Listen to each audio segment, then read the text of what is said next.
Hello welcome to our channel be prepared guys. మనం ఈ ఛానల్లో చాలా నోటిఫికేషన్ గురించి చెప్పడం జరుగుతుంది. అలాగే ఎగ్జామ్స్కి ఏ విధంగా ప్రిపేర్ అవ్వాలి, ఆన్లైన్లో ఏ విధంగా అప్లై చేయాలనేది నోటిఫికేషన్లు మరియు అలాగే జాబ్ ప్రిపరేషన్ కోసం అయితే చెప్పడం జరుగుతుంది. Please subscribe guys, please support. ఈరోజు నోటిఫికేషన్ చూసుకుంటే మనకి Indo Tibetan border police force నుంచి నోటిఫికేషన్ అయితే రావడం జరిగింది. మినిస్ట్రీ ఆఫ్ హోమ్ అఫేర్స్ నుంచి, గవర్నమెంట్ ఆఫ్ ఇండియా. ఈ నోటిఫికేషన్ వచ్చేసి మనకి ఆల్రెడీ ఐటీబీపీ నుంచి ఓ నోటిఫికేషన్ అయితే రావడం జరిగింది. ఐటీఐ చేసిన వాళ్ళకి ప్లంబరు, ఎలక్ట్రీషియన్, ట్రేడ్ మెకానిక్ వాళ్ళకి నోటిఫికేషన్ అయితే రిలీజ్ చేశారు. ఆ వీడియో కూడా మనకి ఛానల్లో ఉంది, ఒకసారి చెక్ చేయండి. మీరు ఆ ట్రేడ్కి సంబంధించిన వాళ్ళైతే ఆ నోటిఫికేషన్ చెక్ చేసుకుని అప్లై చేసుకుంటారని కోరుకున్నాను. అలాగే ఆన్లైన్లో కూడా ఏ విధంగా అప్లై చేయాలని నోటిఫికేషన్ కూడా రిలీజ్ చేస్తాను. ఈ నోటిఫికేషన్ వచ్చేసి మనకి ఐటీబీపీ నుంచి, మనకి మినిస్ట్రీ ఆఫ్ హోమ్ అఫేర్స్ నుంచి గ్రూప్ సి కింద నాన్ గెజిటెడ్ పోస్టుల కింద కొన్ని పోస్టులు అయితే తీయడం జరిగింది. అది కూడా ఏంటంటే కిచెన్ సర్వీస్ అనమాట. కానిస్టేబుల్ది కిచెన్ సర్వీస్ కింద పోస్టులు అయితే తీయడం జరిగింది. మొత్తం ఓవరాల్గా వచ్చేసి మనకి 819 పోస్టులు అయితే ఇవ్వడం జరిగింది అనమాట. మేల్ అండ్ ఫీమేల్ ఎవరైనా సరే నోటిఫికేషన్కి అప్లై చేసుకోవచ్చు. కానిస్టేబుల్ పోస్టులకి కిచెన్ సర్వీస్ కింద మేల్ అండ్ ఫీమేల్ టోటల్ ఓవరాల్గా 800 పోస్టులు అయితే 819 పోస్టులు అయితే నోటిఫికేషన్కి అయితే రిలీజ్ చేశారు. ఈ నోటిఫికేషన్ వచ్చేసి మొత్తం కూడా ఆన్లైన్లో అప్లై చేసుకోవచ్చు.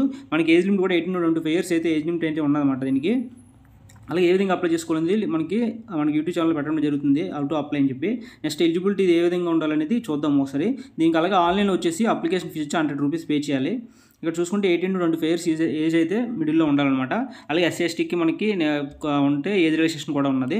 అలాగే ఇంకోటి వచ్చేసి దీనికి 10th క్లాస్ పాస్ అయ్యి ఉండాలి. మినిమం క్వాలిఫికేషన్ వచ్చేసి రికగ్నైజ్ బోర్డ్స్ అయితే 10th క్లాస్ పాస్ అయ్యి ఉండాలి. ప్లస్ దాంతోపాటుగా మీరు ఏదైనా ఫుడ్ ప్రొడక్షన్ కంపెనీలో కానీ, ప్రైవేట్ కానీ, నేషనల్ ఏదైనా సరే ఫుడ్ ప్రొడక్షన్ కంపెనీలో ఎక్స్పీరియన్స్ ఉంటే మిమ్మల్ని కన్సిడర్ చేస్తారు త్వరగా. అదైతే మెయిన్ ఇంపార్టెంట్ అండి. ఫస్ట్ 10th క్లాస్ పాస్ అయ్యి ఉండాలి. దాంతోపాటుగా NCQF లెవెల్ 1 కోర్సులో ఫుడ్ ప్రొడక్షన్ ఆర్లో kitchen from the national skill development corporation or from the institute of recognised national skill development corporation. అంటే మనకి ఫుడ్ కార్పొరేషన్లు కానీ, లేకపోతే నేషనల్ ఫుడ్ కార్పొరేషన్ లేదా స్కిల్ డెవలప్మెంట్ సెంటర్లో కానీ, లేదా ప్రైవేట్ కంపెనీలో మనకి సర్టిఫికేట్ ఉంటే ఫుడ్ దాంట్లో ఎక్స్పీరియన్స్లో మనకి నోటిఫికేషన్లో అప్లై చేయడానికి ఈజీగా ఉంటుంది. అలాగే మిమ్మల్ని ప్రిపేర్ చేస్తారనమాట 10th క్లాస్తో పాటు. మొత్తం కూడా ఆన్లైన్లో ప్రాసెస్ అండి. మొత్తం అప్లై చేయడానికి హౌ టు అప్లై అని చెప్పి వీడియో కూడా చేయడం జరుగుతుంది. నెక్స్ట్ ఆ వీడియో కూడా చెక్ చేయండి. ఇది నోటిఫికేషన్ అయితే మనకి ఈ నెల 12 నుంచి నోటిఫికేషన్ అయితే స్టార్ట్ అయ్యింది.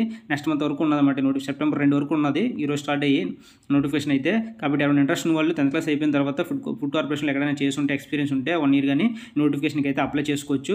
Thank you. ఇది నోటిఫికేషన్ అయితే. ఇలా నోటిఫికేషన్ కోసం మన ఛానల్ని సబ్స్క్రైబ్ చేయండి. Thank you guys.